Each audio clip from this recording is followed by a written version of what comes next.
Hello, my name is Maria Ellie Marquez Marine, and this is my presentation on Continuity of Operation Plan compiled for the University of Alaska Fairbanks Community Technical College Information Technology Department.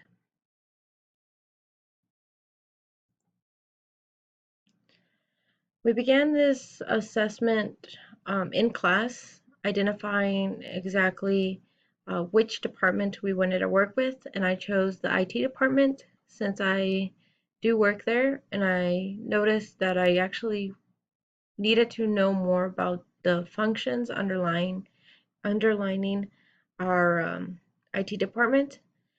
We began with the preliminary questionnaire, and I interviewed the employees, and then I followed up with the associate dean at the University of Alaska Fairbanks Community Technical College. And that actually provided more insight into identifying not only critical functions that underlined our department with providing students computer availability and network connectivity, but also I had to identify which ones were within our scope or our control. And that is because the University of Alaska Fairbanks actually houses a majority of the programs that students come in and require assistance with. So Blackboard, Elmo, of course, we could assist them with finding their way around unless it had to do with resetting their account. But again, it is not within our control in identifying Blackboard help and stuff. So we pared it down to four critical functions that this IT department does.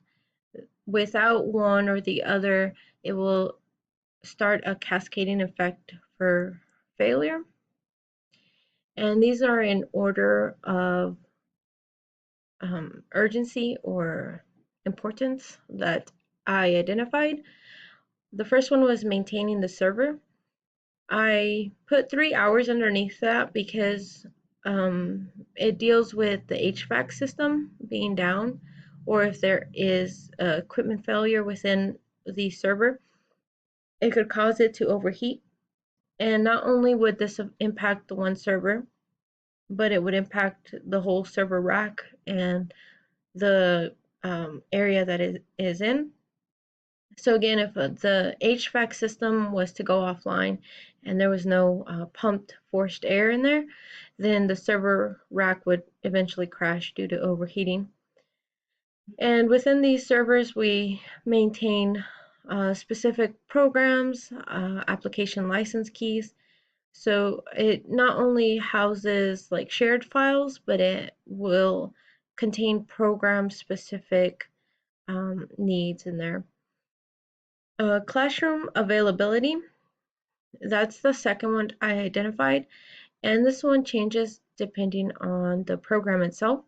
Within 15 minutes, if a class is in session and we were to go in and try to identify and fix any technical issues, if after 15 minutes we can't get to it or identify the problem, we will shift the classroom to a secondary classroom with similar requirements for them. Uh, this was explained to me in the context of the students are paying for their classroom time with their instructors. So 15 minutes or longer of them just waiting to have technical issues fixed is not a good way to utilize their paid time there. Un, Within the context of the aviation program is what I wrote in the continuity functions was within an hour, 1 week, 1 month. This program would see critical failure. In regards to the aviation program, the FAA requires specific amount of hours logged, both in classroom or out in the shop. We have a technical, sorry, excuse me, equipment that they utilize both in shop and in their classroom. If it was to go down within the last semester of them finalizing their graduate degree, and it went down, then you could see where the issue was, where we failed the students in ensuring that the availability was there. Um, Again, it's course specific. In my continuity of operations plan, I didn't um, nitpick really on which program precedence there would be, but if there was multiple programs that required your assistance, it would come down to you as a knowledgeable IT specialist identifying which ones could be quickly fixed or which one had a higher level of importance within the requests. The other function that I found was the task and work request that the IT department has. We have an application called LandKit, and this one is where basically it looks like sticky notes, but it's a, if I'm saying this correctly, it's a Kubuntu board. And so basically you separate the sticky notes by color code. So if it's a simple task, then that's one color. If it's a work request, a different color. If it's a project like going to take months, that's a different color. And you also have urgency colors, which we rarely see. Um, and then this is divided into planned, due, and doing now, and completed. At the very top right here, it's tiny on this example, but you could see these little color coded boxes within. Those are cards, or in this program, they're called cards, but they're assigned to an individual. And so this ensures that everybody has an equal um, chance to see what's coming up, what they can assist with within the department. If someone is off for a week due to an emergency, then that's there. And the last one was the equipment and software update. And that one wouldn't see an impact until 4 to 5 years from the last equipment or software update. Again, based on the software, the agreement could be yearly. Uh, However, within equipments getting old, a lot of softwares will not have compatibility with the outdated equipment. So within 5 years, I put that you would see failure occur in that area. However, within the IT department, we are actually updating the computers either right before semesters are huge times, or um, as faculty needs, and we're a new incoming employee, it needs equipment, and we'll set it up for them. Okay, so functions that stem out um, can impact internal and external stakeholders within the CTC department, or excuse me, organization, or external departments coming in. Billing card readers, we've had multiple times go down to help them and make sure that the coffee shop that used to be there was able to card read with the machines. Um, Computer labs and Wi-Fi's, that those were available. Standards and legal requirements we had to fulfill, like FERPA, PII, ensuring that any information left on the computers, that they would we had them set up to where students had to log in using their UAF credential, and we steered away from freezing them. So all these stem from critical function, one or more of the identified critical functions. These are additional items that I learned while researching through the National Institute of Standard Technology. They actually identified utilizing a business continuity team. And that was new to me, but I could see the appeal in having a team set apart, not just for continuity of operations, but to ensure that the IT department got the support that they needed within uh, not only our University of Alaska, but in joining with alternate programs. They also showed what a devolution plan was, and I believe this was under ready.gov as well.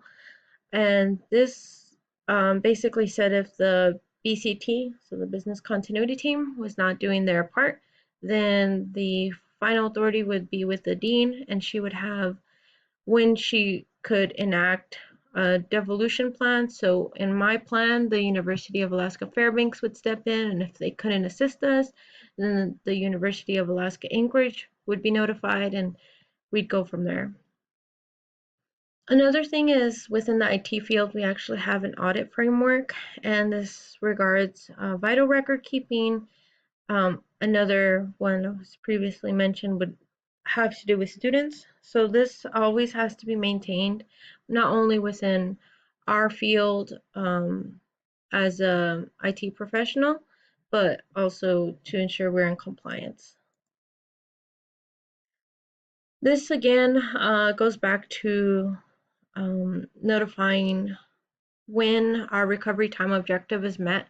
We kind of have to go through all these steps, and I identified the IT department would kind of get the first information of, hey, this is down within the aviation field, and jump back to BCT.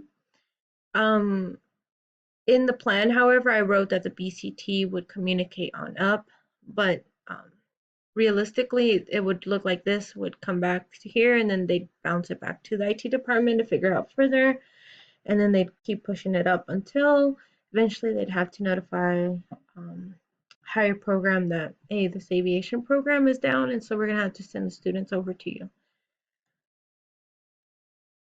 Within each BCT, their roles and responsibilities can be multiplied when a critical function is going down, and you have to recognize that your employees are trained. Those that are identified within the continuity plan, they have to have extensive training in this because not only are they asked to fulfill, like here, the education support specialist was the secondary BCT.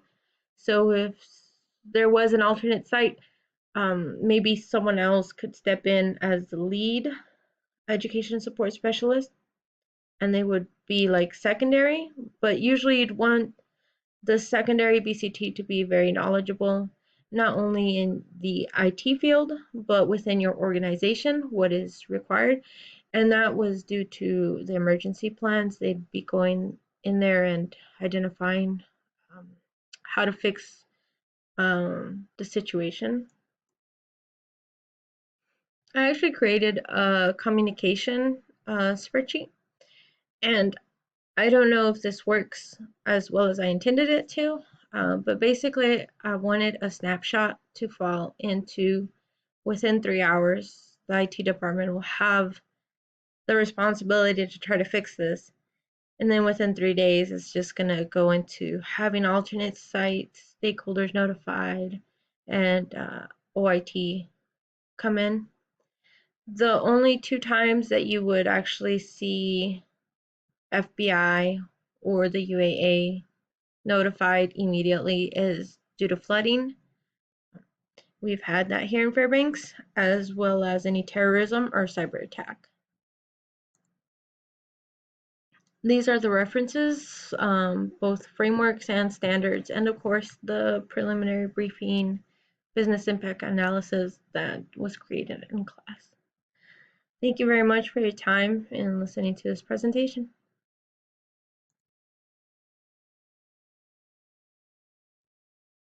Oh, one more was the operation plan, the 4 phases.